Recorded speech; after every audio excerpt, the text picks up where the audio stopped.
With driver profiles, you can set and save driver preferences for each driver on your account through the Tesla app. Reposition the steering wheel by pulling the lever under the steering column and manually adjusting the steering wheel to your preference. Push the lever back to lock in the position. Adjust the first row seat position and lumbar support by selecting the seat controls icon or by going to Controls and selecting Seats. Use the on-screen controls or the left scroll wheel on the steering wheel. To adjust mirrors, select Mirrors and Steering and use the left scroll wheel to adjust each side mirror.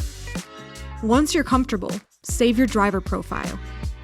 To switch between driver profiles, tap the driver profile icon, choose the driver, and Model Y will adjust based on the settings that have been saved to the chosen driver profile.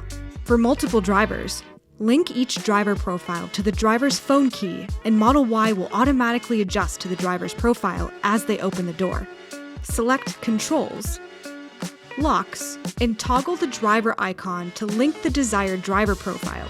The name of the driver profile appears under the phone key to confirm that it's linked.